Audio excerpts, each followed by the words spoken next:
L'an prochain, année importante, 2022 aux États-Unis, on appelle ça le midterm. Les sénateurs font la rotation. Un sénateur est élu pour 6 ans et le tiers du Sénat est élu tous les 2 ans, ce qui fait une rotation. C'est l'an prochain. En même temps, il va y avoir un renouvellement complet de la Chambre des représentants. Plus de 500 représentants à tous les 2 ans à la Chambre des représentants se représentent. Donc, ça va être également au midterm. Ce soir, je vais parler des gouverneurs qui, eux, c'est aux 4 ans. Il y a 34 gouverneurs qui sont en élection en 2022. Un gouverneur aux États-Unis, je vais en parler un peu plus tard également, c'est la même chose qu'un premier ministre, comme au Canada. C'est comme le premier ministre d'une province, avec un peu plus de pouvoir. Mon nom est Gilbert Thibodeau. Vous écoutez l'émission Le Candidat. Nous sommes mardi le 14 décembre. Avant d'aller plus loin, je vous le dis tout de suite. Vendredi de cette semaine, 17 décembre, c'est le Téléthon annuel de Lux Média. Il va y en avoir des invités spéciaux. Il va y avoir des émissions spéciales, des apparitions spéciales et beaucoup d'humour. C'est le Téléthon annuel qui va commencer probablement juste avant midi ou probablement autour de midi et qui va aller au minimum jusqu'à minuit. Et à partir de là, vers 10h, 11h le soir, selon la façon dont les dons entrent, il se peut que le Téléthon continue quelque part tard dans la nuit. En tout cas, on prévoit avoir beaucoup de plaisir. Je vais même vous donner un indice de quelque chose de vraiment spécial. Rappelez-vous d'une chose, Lux Média a été créé dans l'idée de mettre au monde différentes émissions capables de satisfaire beaucoup de gens. Je n'en dis pas plus. Ça va être quelque chose à regarder. Ça, c'est vendredi le 17 décembre. Aujourd'hui, oui, les gouverneurs. Avant, il y a des gens qui me posent souvent des questions. J'apprécie énormément de recevoir des questions. J'ai dit, tiens, aujourd'hui, je vais répondre à 2 questions. Et c'est vrai que je n'ai pas répondu à la deuxième, la première également. Alors, je vais en profiter. Monsieur Thibodeau, et ça, c'est Jocelyne, André, Claude, Michel. Quand il y a énormément de personnes qui demandent la même question, je me dis, bon, bien, je vais y répondre. Donc, il y en a 2 aujourd'hui. La première, c'est, M. Thibodeau, qu'est-ce que vous pensez de la censure sur les réseaux sociaux? Oups! La censure sur les réseaux sociaux. Je me pose encore la question, comment se fait-il qu'il y ait de la censure sur les réseaux sociaux? Si c'est parce que il faut se rappeler d'une chose, hein? Il y a une loi aux États-Unis qui a donné énormément de pouvoir, justement, aux réseaux sociaux, qui ne sont pas, comme tels, considérés comme des réseaux sociaux. Ils sont considérés comme des plateformes, de façon à ce que les gens puissent l'utiliser. Il faut toujours se rappeler de ça. D'ailleurs, l'ancien président des États-Unis, Donald Trump, n'était pas trop content de ce principe-là. Et avec raison. La voilà, mon opinion. Avec raison. De quel droit, si on est une plateforme, on peut se permettre de censurer? Je ne veux pas aller trop loin, mais je n'ai pas besoin de vous dire qu'il y a des gens qui l'ont vécu, se font carrément bloquer, se font aviser, se font, comment on dit ça? Mettre en vacances pendant 30 jours. Ma réponse à ça, c'est, je me pose la question, pourquoi? Pourquoi? Et non, je suis contre la censure. Là, il y en a qui vont dire, ouais, mais il y a du monde qui sont bêtes, puis il y a du monde qui s'engueule, puis il y a des meurtres, puis il y en a qui préparent. Je parle pas des extrêmes. Quand j'explique en fonction de la normalité, l'ensemble. Donc, effectivement, les extrêmes. Au même titre qu'en plein milieu de la rue, quelqu'un veut tuer, la police va l'arrêter. Évidemment qu'il y a des limites à. Mais je parle dans l'ensemble. Je suis contre la censure en général. Je suis 100% pour la liberté d'expression. D'ailleurs, c'est ça. Ça ne peut pas être plus clair. J'allais tout simplement dire, d'ailleurs, quand on n'aime pas une émission, on change de poste. Bon, alors si vous sentez que sur les réseaux sociaux, vous vous faites attaquer ou les gens ne vous aiment pas, vous le savez que vous avez l'option bloquer. La personne ne peut plus vous voir. Peu importe la façon que vous allez tenter de l'expliquer, ma position est claire. La question est claire. Que pensez-vous de la censure sur les réseaux sociaux? Je ne suis pas pour ça. Je suis à 100% pour la liberté d'expression. Ça, c'est une question qui revient souvent. L'autre qui m'a fait rire, il y a des gens en France, en Europe, qui suivent l'émission Le Candidat. C'est très apprécié. Je les remercie beaucoup. J'ai eu une émission il y a quelques semaines. Ça a dû frapper quelques personnes avec un co-animateur, Ken Pereira. Et quelqu'un a remarqué que je n'ai pas donné ma position à savoir quel était mon choix, qu'est-ce que je pense, quelle est ma prédiction. Et Dieu sait que j'aime faire des prédictions. Là, il y a Pécresse, Mme Pécresse, là, je pense, qui est en train de jouer dans le jeu de cartes. Mme Le Pen et M. Zemmour. C'est mon opinion. Honnêtement, et je ne m'en cache pas, je vais la donner, mon opinion, n'ayez crainte. Zemmour va brasser le jeu de cartes. J'ai comme un feeling que la France, il est temps. C'est énorme, hein? C'est un beau pays, c'est un grand pays, c'est plusieurs dizaines de millions de personnes. On ne parle pas au Québec. Au Québec, on est 8 millions. Là. En France, on parle d'une cinquantaine de millions, si je ne me trompe pas, peut-être même plus que ça. Il y a beaucoup d'immigration, il y a beaucoup de problèmes financiers, la dette est énorme, la ci, la ça. Il y a énormément de services offerts à la population. Moi, j'ai comme un feeling. Puis là, j'essaie d'être le plus objectif possible parce que je pense que Mme Le Pen a fait un excellent travail. Je pense que Mme Pécresse, si je ne me trompe pas, qui a gagné pour les conservateurs, est en train de sortir des petites choses, mais selon les sondages qui la mettaient en avant, je pense que ce n'était que justement à cause de la Convention et elle a fait plusieurs médias qui a boosté, qui a poussé un peu plus sa valeur dans les sondages. Je pense que ça va se stabiliser un peu à la baisse. Mais je répète, vous m'avez posé la question et je m'en cache jamais. Je pense que M. Zemmour va brasser les cartes. Ouais, c'est mon opinion. Et je vais faire une autre émission, probablement avec Ken Pereira ou toute autre personne qui s'y connaît un peu ou beaucoup, parce qu'on aime bien avoir des gens qui s'y connaissent sur le sujet dont on parle. Donc, Zemmour, je pense. Bon, aujourd'hui, je répète, il y a des élections aux États-Unis. Il y a ce qu'on appelle les élections aux 4 ans et entre deux élections, on appelle ça les midterms, mi-mandat. En passant, parce que là, je vais parler des États-Unis tout le reste de l'émission et on termine là-dessus, mais en passant, on est le 14, j'ai dit, ça fait 4 jours, ça va faire 1 an que Biden a porté serment. Je ne sais pas si vous vous en rappelez, je ne sais pas si lui aussi s'en rappelle, mais c'est le 11 décembre, ça fait 1 an qu'il est là. Maintenant, est-ce que les gens sont satisfaits? Est-ce que les Américains sont satisfaits? Est-ce que ça va bien pour M. Biden? Est-ce que les médias traditionnels qui supportent, sans le cacher, M. Biden, ont de la difficulté à cacher M. Biden, qui, quelquefois, honnêtement et sans insulte, j'ai un feeling, des fois, j'ai l'impression, il n'est pas là. Il est carrément pas là.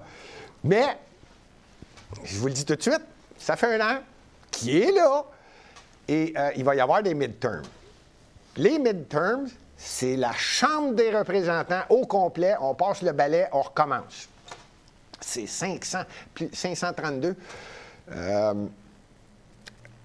représentants, dans différents districts à la grandeur de tous les États américains. Le plus gros, celui qui en a le plus, c'est la Californie. C'est en fonction de la grandeur.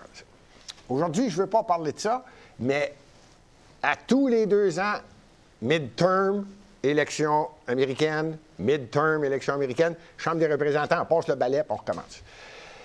Les sénateurs, le Sénat, c'est aux 6 ans.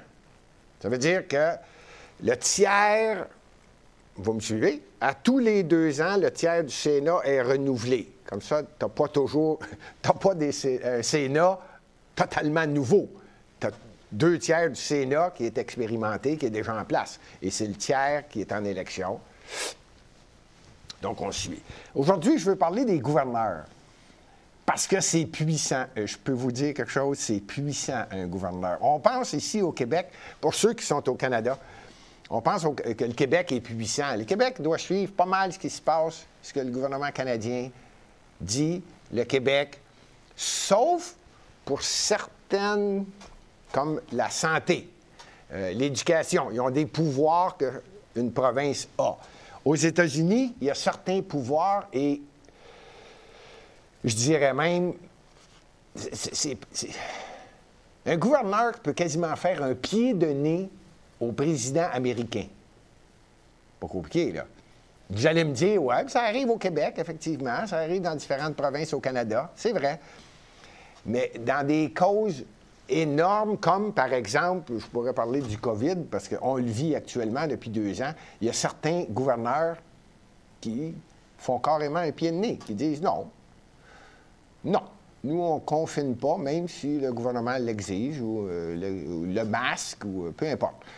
Puis je répète, là, je ne veux pas être délicat dans le sujet, c'est juste parce qu'on le vit, c'est pour démontrer que il y a des sénateurs. D'ailleurs, tiens, pour donner l'exemple concret, le gouverneur de la Floride ne se gêne pas pour dire non, on ne confine pas, puis tout va bien, puis pas de masque. Puis, et le gouvernement fédéral, le président Biden, ne peut pas faire autre chose que de dire OK. Et il y a plusieurs États qui fonctionnent de cette façon-là, selon le gouverneur. Là, vous me voyez venir. Bien que ce ne soit pas à Washington que ça se passe dans les États. Il y a 50 États américains. C'est pesant, le poids d'un gouverneur pour les élections midterm. Parce que c'est lui qui dirige l'État. Et c'est lui qui représente démocrates ou républicains. Alors aujourd'hui, j'ai une prédiction. Je ne ferai pas tout de suite la prédiction, je vous le dis tout de suite. Là, la Chambre des représentants, là, il y en a plus que, je répète, là, il y en a plus que 500. Et je vais tenter d'y passer, comme j'ai fait lors des élections. Et comme j'ai fait en 2018, je m'amuse à le faire et je le fais le plus sérieusement possible. J'adore suivre les États-Unis et je vérifie chacun des États qui se présente, quels représentants, démocrates, républicains, son historique, qu'est-ce qu'il a fait, blablabla. C'est long. Alors, je ne ferai pas la Chambre des représentants aujourd'hui, faites-vous-en pas, et le Sénat non plus, parce que le Sénat, c'est un beau gros jeu de cartes, puis j'aime ça prendre mon temps un peu plus, mais je vais le faire, faites-vous-en pas, au début de l'année 2022. De toute façon, les midterms, c'est rien qu'en novembre. On a le temps de passer aux élections françaises avant, et je vais me concentrer beaucoup plus sur les élections françaises en début d'année, parce que je pense que ça va devenir intéressant. Je reviens, j'arrive au sujet. Gouverneur. Actuellement, je ne vais pas me tromper, actuellement, c'est 20... Je pense que c'est 28... 34. Il y a 34 élections. Pourquoi? C'est aux 4 ans, et ce n'est pas nécessairement toujours en même temps que toutes les autres choses, pour la simple et unique raison qu'un gouverneur peut prendre sa retraite, mourir entre-temps. Bon, là, il y en a 34 qui sont en élection au midterm. Je pense que, actuellement, en passant, au risque d'en surprendre plusieurs, parmi les gouverneurs, c'est les républicains qui sont en avance, qui dirigent pas mal les États américains. Et ça peut en surprendre plusieurs, mais il y en a qui vont dire, ben non. C'est parce qu'on a toujours l'impression qu'il y a juste New York, la Californie, le Massachusetts, le Vermont, la Virginie. C'est ce qu'on entend parler. Non. Il y en a 50. Je vais même vous donner un exemple, là, puis là, j'essaie de trouver la bonne place. Au Colorado. Là, c'est le temps de prendre des notes parce qu'il y en a qui vont me dire, ah, Gilbert, tu t'es trompé, mais si, mais c'est pas grave, ça ne me dérange pas de. Quelqu'un qui fait rien ne se trompe pas. OK, pas compliqué. Colorado. Colorado, ça, c'est Jared Polis, qui a déclaré, il n'y a même pas 2-3 jours, là. Ça, c'est démocrate, Colorado, le gouverneur démocrate. Et il a déclaré, pas de masque. Son boss, c'est Biden. Et déclaration, pas de masque. Moi, je dis que, oups, il y a des gens qui commencent là, à dire, là, il va falloir qu'on avance là, d'un autre angle. Là. Il va falloir vivre avec le virus. Il va falloir vivre avec ce qui se passe. Ça fait 2 ans. Et là, il y a certains États américains qui le réalisent. Et le gouverneur du Colorado, qui est démocrate, ma première prédiction, je pense pas qu'il va gagner. Moi, je pense que c'est Heidi Ganal. Je pense qu'elle a le support de Donald Trump et qui va remporter le Colorado. Ouais, une gouverneure.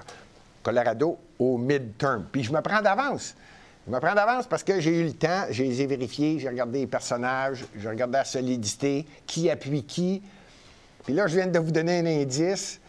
Donald Trump va faire la cabale. Croyez-moi, lui va aller voir les États capables d'aller les chercher. Il va manipuler, il va vraiment aller spécifiquement à certains endroits.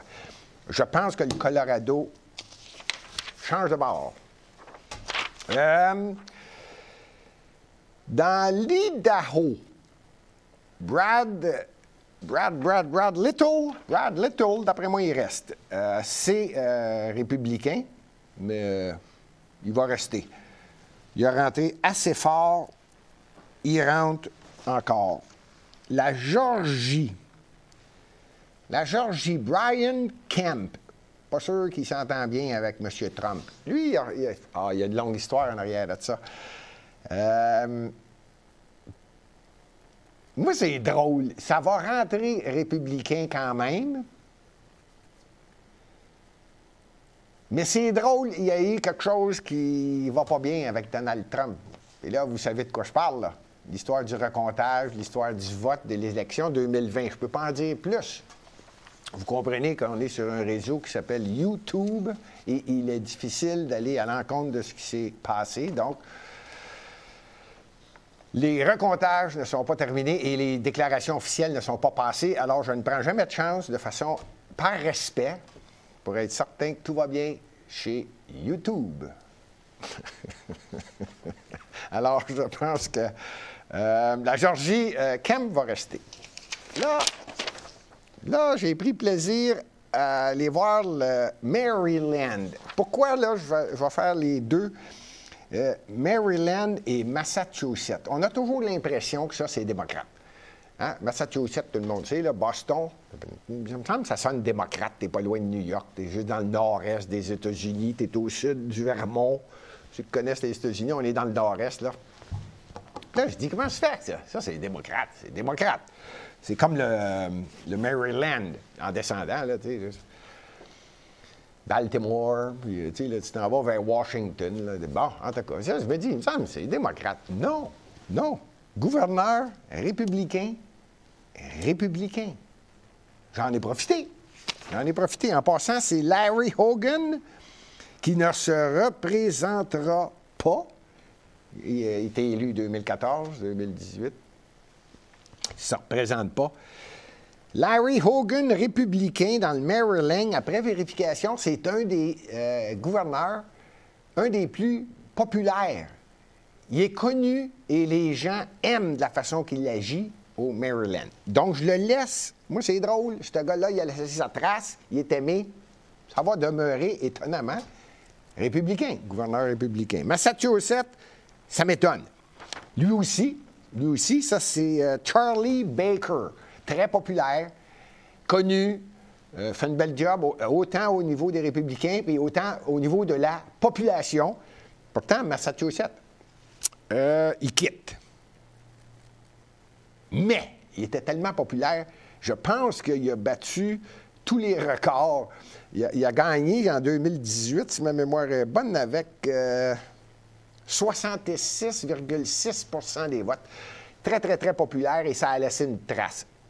Je le laisse aux républicains. Le Massachusetts, dont je viens de parler. Le Michigan. Ça, je voulais le donner aux républicains. Fait que là, j'ai commencé à étudier mon affaire parce que le Michigan fait partie des États. Ceux qui suivent vraiment la politique, là, vous savez ce que je veux dire, là, le Wisconsin, le Michigan, la Georgie, la Pennsylvanie, vous me suivez? 5-6 États, là, que difficile à suivre, mettons. Le Michigan fait partie de ça. Puis là, j'ai dit, là, il y a des gens qui sont malheureux au Michigan. Ça, c'est où est-ce qu'il y a Détroit. C'est là que j'ai dit, oups, Détroit, là. Fait que je le laisse démocrate. En passant, la Madame Gretchen Whitmer, elle, Madame Whitmer, en plus, après vérification, vous rappelez-vous, à tous les ans, le président américain fait ce qu'on appelle le State of the Union.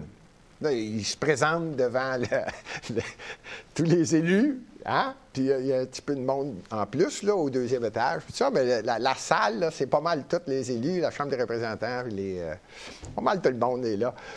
Puis c'est drôle, parce que quand ça applaudit, la moitié de la salle se lève, l'autre moitié ne se lève pas. Là. Bon, ceux qui connaissent ça.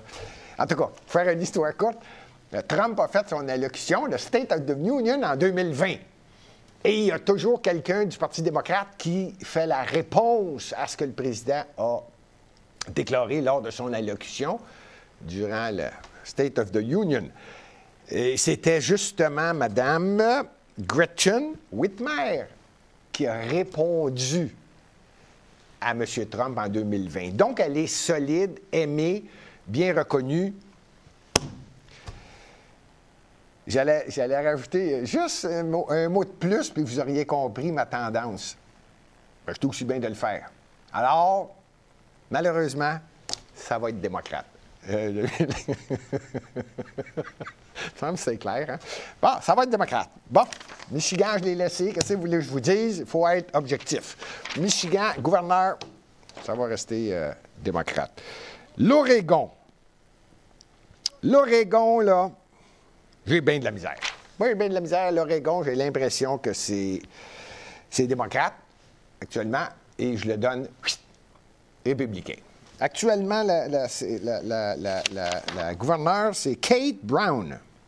En passant, Kate Brown, c'est la première, on parle de la gouverneure de l'Oregon, première gouverneure ouvertement déclarée bisexuelle gouverneur élue aux États-Unis. C'est elle. Kate Brown, Oregon. Puis, elle ne se représente pas. Je donne ça aux républicains. L'Oregon, je pense que ça s'en va. J'espère. Je ne sais pas s'il y en a qui me suivent, s'il y en a qui aiment ça. Moi, j'adore. J'ai été souvent et j'ai demeuré aux États-Unis. Alors, je suis ça pas mal. J'aime bien ça. Bon, la Pennsylvanie. Vous rappelez-vous de ce que je disais tout à l'heure, les 5 États recomptage aux élections? Bon. Fin de mandat de Tom Wolf en Pennsylvanie. Donc, qui a des chances de le remplacer? Puis là, je regarde la liste. Là, quand je fais mes listes, là, je vous le dis, là, il y en a. Là, parce qu'il va y avoir une convention. Vous me comprenez que le républicain... Moi, j'attends que Donald Trump se prononce fièrement, ouvertement sur quel candidat. Vous le connaissez, Donald Trump. C'est le grand blond à chaussures noires. Moi, je prévois qu'il va mettre beaucoup de pression sur différents États pour placer ses gouverneurs, ses sénateurs. Je vais même finir l'émission. Pourquoi je vous dis ça? Je vais finir l'émission en vous le disant tout à l'heure pourquoi est-ce qu'il fait ça. Donc, il y a plusieurs candidats républicains. 1, 2, 3, 4, 5, 6, 7, 8, 9. Il y en a 9 qui visent le poste pour la Pennsylvanie. Comprenez-vous ce que je veux dire? La Pennsylvanie, c'est pas perdu, là. Ça a été gagné en 2018 à 57 %, ou presque, là, 57 point quelque, démocrate. Et, je répète, il y a eu peut-être différentes choses qui se sont passées lors des élections en 2020. Donc, celle-là, ben, je l'ai laissée démocrate.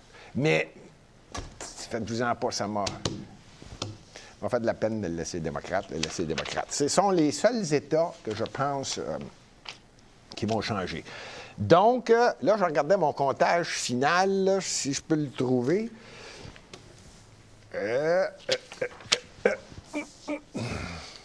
Ça donnerait, gouverneur, tombez pas en bas de votre chaise, là. Je prévois que les États-Unis, 50 États, 32 vont être dirigés par des gouverneurs républicains, 18 par des gouverneurs démocrates.